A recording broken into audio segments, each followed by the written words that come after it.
नमस्कार हिंदुओं, ओम नमः शिवाय। आज शिव पुराण की इस कथा में हम अष्टमी और सोमवार व्रत की महिमा जानेंगे। अष्टमी का व्रत प्रत्येक मास में करना चाहिए। भाद्रपद मास के शुक्ल पक्ष की अष्टमी को शिव पूजन की विधि इस प्रकार है कि प्रदोष काल में दूब लाकर शिव जी का पूजन करें। तदुपरांत फल फूल धूप एवं बिल पत्र शिव जी के ऊपर चढ़ाकर अर्घ्य, नैवेद्य, दही, चावल और लावा समर्पित करें। इस प्रकार शिव जी का पूजन करने से कोई भी पाप नहीं रह जाता। पूजन करने वाले का शरीर अत्यंत तेजस्वी हो जाता है और उसे सभी मनोरथों की प्राप्ति होती है। पूजा करने वाले को चाहिए कि वह शिव जी की प्रसन्नता के हेतु दंडवत प्रणाम करे और अनेक प्रकार से स्तुति करता हुआ उनके गुण चरित्रों का पठन पाठन एवं श्रवण करे। इस व्रत में शिव जी का पूजन करने के उपरांत ब्राह्मणों को भोजन कराना चाहिए। तत्पश्चात स्वयं बिना नमक का भोजन करना चाहिए। इस प्रकार भाद्रपद मास की अष्टमी को जो लोग व्रत रखते हैं उनके सभी दुख नष्ट हो जाते हैं। इस व्रत के कारण ब्रह्म हत्या का पाप भी नष्ट हो जाता है। दुर्वा अष्टमी का व्रत शिव जी को अत्यंत प्रिय है।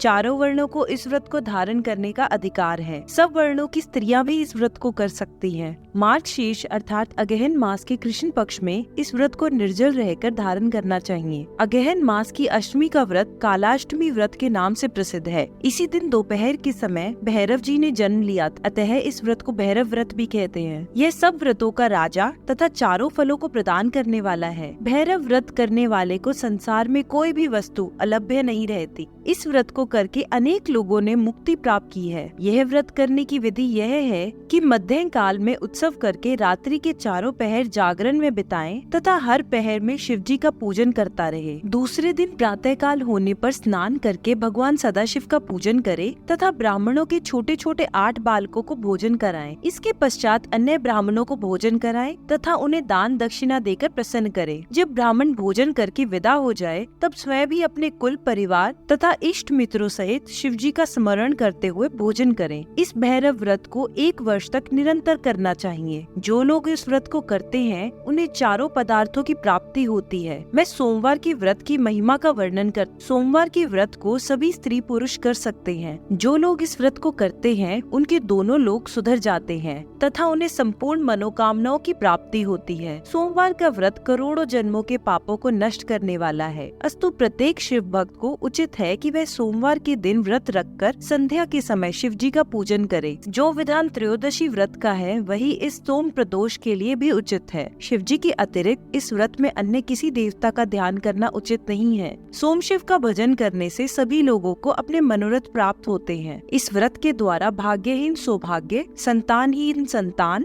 तथा निर्धन अतुल संपत्ति प्राप्त करते हैं। इस संबंध में हम तुम्हें एक इतिहास सुनाते हैं। उसके द्वारा तुम यह जान सकोगे कि किस व्रत के प्रभाव से चित्रांगद मृत्यु से किस प्रकार बचा रहा और उसकी पत्नी ने किस प्रकार इस व्रत को करके अपने पति सहित शिवलोक में स्थान प्राप्त किया। आर्यव्रत देश में चित्रवर्मा नामक एक राजा परम प्रतापी, धर्मात्मा, दयालु, यज्ञ करने वाला शिव जी का परम भक्त था। उसने अनेक सुंदर पुत्रों को जन्म दिया। कुछ समय बाद उसके घर में एक कन्या ने जन्म लिया। वह कन्या भी परम सुंदरी थी। जब उसने ज्योतिषियों को बुलाकर उस कन्या के लक्षण पूछे तब ज्योतिषियों ने ग्रह नक्षत्रों का विचार करते हुए यह उत्तर दिया, हे राजन, यह कन्या पार्वती के समान श्रेष्ठ, दमयंती के समान सुंदरी, सरस्वती के समान बुद्धिमान, लक्ष्मी के समान कलाओं का ज्ञान रखने वाली और अदिति के समान संतानवती होगी। इसका नाम सिमंतिनी होगा। यह 8 पुत्रों को जन्म देगी और संसार में यश प्राप्त करेगी। ज्योतिषियों की यह बात सुनकर राजा और रानी अत्यंत प्रसन्न हुए। उन्होंने ज्योतिषियों को बहुत सा धन दिया, परंतु उसी समय एक बुद्धिमान ब्राह्मण ने निर्भीकता पूर्वक यह कहा, हे राजन, तुम्हारी यह पुत्री 14 वर्ष की आयु में विधवा हो जाएगी। इसमें कोई संदेह नहीं है। इस बात को सुनते ही राजा और रानी को अत्यंत शोक हुआ, परंतु फिर धैर्य धारण कर उन्होंने सब ब्राह्मणों को विदा कर दिया और स्वयं भगवान सदाशिव का ध्यान धरने लगे। जब वह कन्या युवावस्था को प्राप्त हुई तो उसने अपनी सहेलियों के मुख से यह सुना कि एक ब्राह्मण ने 14 वर्ष की आयु में मेरे विधवा हो जाने की बात बात कही है तो वह अत्यंत चिंतित एवं दुखी होकर याज्ञवल्क्य मुनि की पत्नी मैत्रेयी के पास जा पहुँची। उसने मैत्रेयी को प्रणाम करने के उपरांत सब वृतांत कह सुनाया और यह प्रार्थना की कि आप मुझे ऐसा कोई उपाय बताइए जिससे मेरे पति की आयु की वृद्धि हो। उस समय मैत्रेयी ने कहा, हे राजपुत्री, तुम भगवान सदाशिव और भगवती गिरिजा की आराधना करो। तुम सोमवार का व्रत धारण करके सोम शिव का पूजन किया करो। संध्या के समय श्री शिव जी का पूजन करने के उपरांत ब्राह्मणों को भोजन कराना, तत्पश्चात स्वयं भोजन किया करना। इस उपाय से शिव गिरिजा प्रसन्न होकर तुम्हारे संकट को दूर कर देंगे, यह विश्वास रखो। मैत्रेयी से यह सब उपदेश पाकर सीमंतिनी अपने घर लौट आई और विधि पूर्वक सोमवार व्रत का धारण कर उमा महेश्वर का पूजन करने लगी। निषेध देश के राजा नल और दमयंती के संबंध में पहले भी कहा जा चुका है। वे दोनों राजा रानी शिवजी के परम भक्त थे। उनके एक बालक उत्पन्न हुआ जिसका नाम इंद्रसेन था। इंद्रसेन भी शिवजी का परम भक्त था। इंद्रसेन के घर चित्रांगद नाम के एक बालक का जन्म हुआ। चित्रांगद चंद्रमा के समान सुंदर, संपूर्ण विद्याओं और कलाओं में प्रवीण एवं अपने पिता के समान ही शिवजी का परम भक्त था। राजा चित्रवर्मा ने उसे सब प्रकार से योग्य देखकर अपनी पुत्री सिमयंतिनी की विवाह उसके साथ कर दिया। एक दिन वह अपने सेवकों के साथ नाव पर चढ़कर यमुना नदी में जल विहार कर रहा था कि अचानक ही वह नाव डूब गई। उस समय दोनों किनारों पर खड़े हुए लोग हाहाकार करने लगे। जब राजा चित्रवर्मा ने यह समाचार सुना तो वह अत्यंत व्याकुल हो नदी के तट पर जा पहुंचा और उच्च स्वर से रुदन करने लगा। रानी भी मूर्छित होकर पृथ्वी पर गिर पड़ी। जिस समय समयंतिनी को अपने पति के डूबने का समाचार मिला, उस समय वह भी विकलता के कारण मूर्छित हो पृथ्वी पर गिर पड़ी। राज्य के मंत्री, सभासद और प्रजा में से ऐसा कोई भी व्यक्ति न था जो इस समाचार को पाकर अत्यंत व्याकुल न हुआ हो। जब राजा इंद्रसेन के पास यह समाचार पहुंचा